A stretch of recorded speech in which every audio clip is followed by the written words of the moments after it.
بیٹی پیدا ہوئی تو اس باپ نے اپنی بیٹی کو 7 دنوں کے بعد 5 فائر کر کے قتل کر دیا۔ کیوں جی؟ مجھے بیٹا چاہیے تھا، اس کو بیٹے کی خواہش تھی۔ اس ایک مجرم نے یہ جرم کیا ہے۔ ہم بطور مجموعی ایک معاشرہ اگر یہ بات سوچیں تو کیا وہ ایک مجرم ہے یا ہم سارے مجرم ہیں؟ ایک بات ذہن میں رکھو کہ جب بھی کوئی مجرم جرم کرتا ہے نا، وہ اس جرم میں اکیلا نہیں ہوتا، شریک جرم ہزاروں ہوتے ہیں۔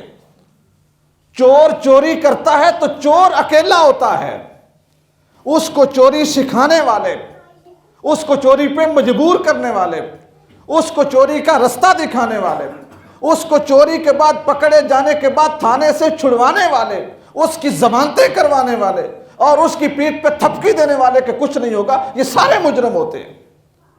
ڈاکو اکیلا ڈاکو نہیں ہوتا، اس کو بندوق پکڑانے والا، بندوق خرید کے دینے والا، اس کے لیے لائسنس بنوانے والا، اس کی سفارشیں کرنے والا، ہر قسم کا اس کا سپورٹر اس کے جرم میں برابر کا شریک ہوتا ہے۔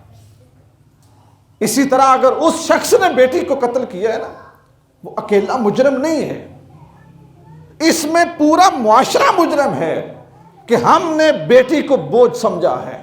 بیٹوں کے ساتھ کرتے ہیں وہ بیٹیوں کے ساتھ نہیں کرتے، جو تعلیم بیٹوں کو دیتے ہیں وہ بیٹیوں کو نہیں دلواتے، جو عزت بیٹوں کو دیتے ہیں بیٹیوں کو نہیں دیتے، جس محبت سے ہم بیٹوں کو دیکھتے ہیں اس محبت سے بیٹیوں کو نہیں دیکھتے، بیٹیوں کو بوجھ سمجھتے ہیں۔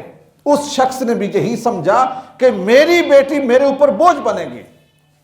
ہم نے اگر بیٹیوں کو عزت سمجھا ہوتا، ہم نے بیٹیوں کو رحمت سمجھا ہوتا، ہم نے بیٹیوں کی تعلیم اور بیٹیوں کا حق پورا ادا کیا ہوتا، کبھی بھی اس شخص کی یہ جرأت نہ پڑتی کہ 7 دن کی بچی کو وہ قتل کر دے۔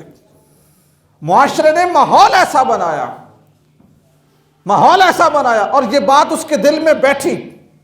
جس طرح ہمارے ہاں یہ ماحول بنتا جا رہا ہے نا کہ جو شخص سب سے بڑا جھوٹا ہوتا ہے وہ سب سے بڑا معتبر ہوتا ہے، جو شخص بڑا ظالم ہوتا ہے لوگ اس کی عزت کرتے ہیں، جو شخص سب سے بڑا مکار ہوتا ہے لوگ اس کو ہوشیار سمجھتے ہیں، جو شخص لوگوں سے کرپشن کر کے لوٹ مار کر کے پیسہ بنا کے اوپر چلا جاتا ہے لوگ اس کے پاؤں چاٹتے ہیں۔ تو یہ دیکھ لیں یہ پورے معاشرے کا قصور ہے، آج محنت کرنے پہ کوئی تیار نہیں ہے، عزت کا معیار بدل گیا۔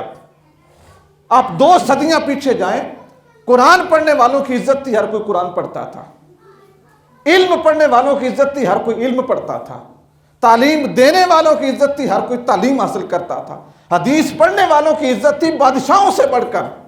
خلیفوں کے بیٹے اپنے باپ کا جوتا نہیں اٹھاتے تھے لیکن اپنے استاد کے جوتے سر پہ رکھتے تھے، تو بادشاہوں سے زیادہ عزت حدیث پڑھانے والوں کی ہوتی تھی، ہر کوئی حدیث پڑھتا تھا۔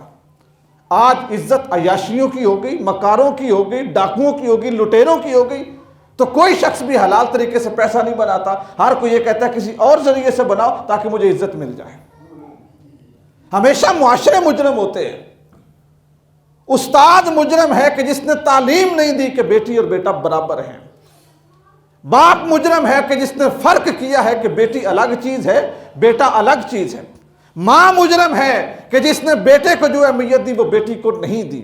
وہ شخص اکیلا مجرم نہیں ہے، اکیلا مجرم نہیں ہے۔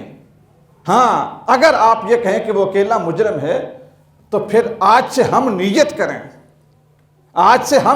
کریں کہ ہم جس طرح کا سلوک اپنے بیٹوں سے کرتے ہیں اسی طرح کا اپنی بیٹیوں کے ساتھ کریں گے، پھر وہ اکیلا مجرم ہے۔ ہم بیٹیوں کو صرف 4 پلنگ 4 صندوق 4 بسترے دے کے خوش نہیں کریں گے، جائیداد میں پورا حصہ دیں گے، پھر وہ شخص مجرم ہے، پھر آپ نہیں ہیں۔ ہم جس طرح بیٹوں کو اپنے سر کی دستار سمجھتے ہیں بیٹیوں کو بھی دستار سمجھیں گے، پاؤں کی پیداوار نہیں سمجھیں گے، پھر وہ شخص ہی مجرم ہے۔